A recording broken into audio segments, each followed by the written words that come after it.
न्यायालयानं state bank of इंडियाला आदेश दिलेत। निवडणूक रोख्यांसंदर्भातली ही बातमी आहे, ज्याच्यामध्ये याचिका दाखल केली गेली आणि सुनावणी सुरू होती। त्यातली अपडेट आपण बघतोय। 21 मार्च पर्यंत 5 वाजेपर्यंत माहिती द्या असं सुप्रीम कोर्टानं म्हटलंय। एकंदरीत एसबीआयला हा छोटासा का होईना पण दिलासा म्हणावा लागेल, कारण 21 मार्च पर्यंतची मुदतवाढ त्यांना एक प्रकारे मिळते। 5 वाजेपर्यंत माहिती देण्याचं म्हटलेलं आहे। निवडणूक आयोगानं पूर्ण माहिती वेबसाईटवर प्रसिद्ध करावी अशी माहिती आपल्यापर्यंत पोहोचते आहे। आणखी अपडेट्स घेऊया। प्रतिनिधी शिवाजी काळे आपल्याशी जोडले गेलेत। शिवाजी, एसबीआयला हा काहीसा दिलासा म्हणायचा का 21 तारखेपर्यंत मिळालेली मुदतवाढ?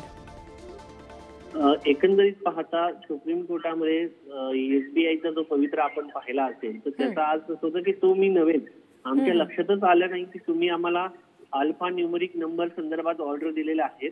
आमच्याकडे पूर्ण माहिती आहे आणि अल्फा न्यूमरिक नंबर देखील आम्ही तयार करायला आहोत, पण द्यायला तयार आहोत। मात्र आम्हाला हे माहितीच नव्हतं की आता आज हे द्यायचं आहे। त्यामुळे आता पुन्हा एकदा सर्वोच्च न्यायालयाने स्पष्टपणे सांगितलेलं आहे की या सगळ्या प्रकरणाची माहिती तुम्हाला आता द्यावीच लागणार आहे। त्यानंतर आता ही माहिती 21 मार्च पर्यंत 5 वाजेपर्यंत केंद्रीय निवडणूक आयोगाला सादर करायची आहे आणि केंद्रीय निवडणूक आयोगाने या माहितीला पुन्हा एकदा वेबसाईटवरती प्रसिद्धी द्यायची आहे।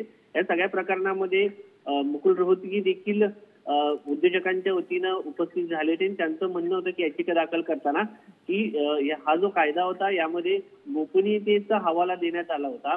कोणत्या राजकीय पक्षाला किती निधी दिला जातोय त्याच्या संदर्भात कायद्यामध्ये तरतूद होती, त्यानुसार आम्ही उद्योगपतींनी निधी दिलेला आहे। त्यामुळे आमचं नाव जर अशा पद्धतीने राजकीय पक्षांशी जोडलं गेलं तर आमची देखील प्रतिमा मलिन होईल।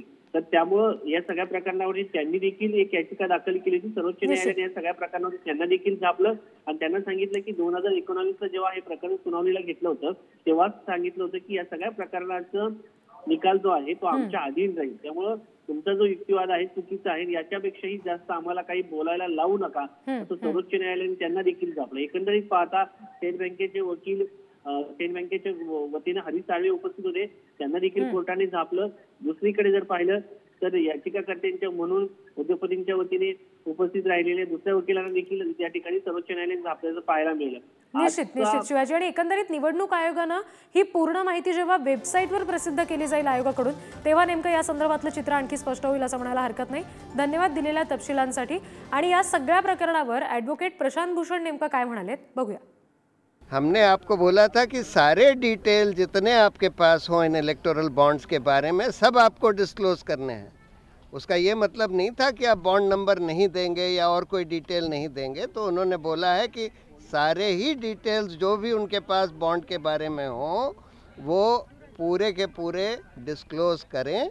और स्टेट बैंक के चेयरमैन से बोला है कि वो थर्सडे की शाम तक एफिडेविट कोर्ट में फाइल कर दें कि उन्होंने ये सब डिस्क्लोज कर दिया है और इलेक्शन कमीशन इस सारे बॉन्ड नंबर्स के साथ सारे बॉन्ड्स के डिटेल्स तुरंत पब्लिकली डिस्क्लोज कर दें।